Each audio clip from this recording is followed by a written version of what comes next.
मानदेशासह संपूर्ण राज्य आणि परराज्यातही ख्याती असलेल्या श्री क्षेत्र खरसुंडी येथील श्री सिद्धनाथ दैवताची चैत्र यात्रा उद्या म्हणजे 14 एप्रिल रोजी मोठ्या उत्साहात पार पडणार आहे। लाखो भाविकांच्या उपस्थितीत हा भव्य सोहळा रंगणार असून प्रशासनानेही सर्व तयारी पूर्ण केली आहे। चैत्र वद्य अष्टमी निमित्ताने खरसुंडी येथे श्रीनाथ जोगेश्वरी विवाह सोहळा पार पडतो। या विवाहानंतर होणारा सासनकाठी सोहळा म्हणजे सिद्धनाथ आणि जोगेश्वरी यांच्या लग्नाची मिरवणूक मानली जाते। त्यामुळे या सोहळ्याला धार्मिक आणि सांस्कृतिकदृष्ट्या विशेष महत्त्व आहे। दरवर्षीप्रमाणे यंदाही लाखो भाविक या सोहळ्याला उपस्थित राहणार असून संपूर्ण नाथनगरी गुलाल आणि खोबऱ्याच्या उधळणीने रंगून जाणार आहे। नाथ जोगेश्वरी चांगभलच्या जयघोषाने परिसर दुमदुमणार आहे। विविध गावांमधून मानाच्या सासनकाठ्या घेऊन भाविक खरसुंडीकडे येत आहेत। पारंपरिक वेशभूषेत ढोल ताशांच्या गजरात हा सोहळा अधिक आकर्षक बनतो।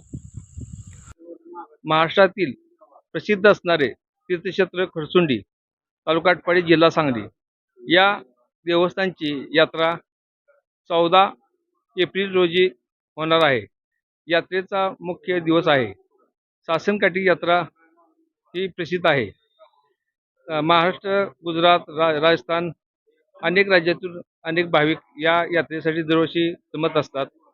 ही यात्रा 10 दिवस चालते। मुख्य दिवस 14 तारखेला आहे। यात्रेसाठी मोठ्या संख्येने भाविक जमत असतात। या यात्रेची तयारी प्रशासन, श्री देवस्थान ट्रस्ट, ग्रामपंचायत यांच्यामार्फत सुरू आहे। यात्रेच्या पार्श्वभूमीवर श्रीनाथ देवस्थान ट्रस्ट, ग्रामपंचायत, पोलीस प्रशासन, महसूल विभाग, आरोग्य विभाग, वीज वितरण आणि एसटी महामंडळ यांच्याकडून भाविकांसाठी सर्व आवश्यक सोयीसुविधा उपलब्ध करून देण्यात येत आहेत। पूजा करा देवाची, सिद्धनाथा देवाची, आकाशाच्या ऐकवारी, देव बसले घोड्यावरी, नाथ बसले सदरवरी। पूजा करा देवाची, सिद्धनाथा देवाची, पूजा करा देवाची, सिद्धनाथा देवाची, गोरबादला देवाचा थांबले। दरवर्षीप्रमाणे यंदाही खरसुंडीतील हा बहुरंगी आणि भक्तिमय सोहळा लाखो भाविकांना आकर्षित करणार आहे। उद्या संपूर्ण नाथनगरी भक्तिमय रंगात न्हावून निघणार आहे।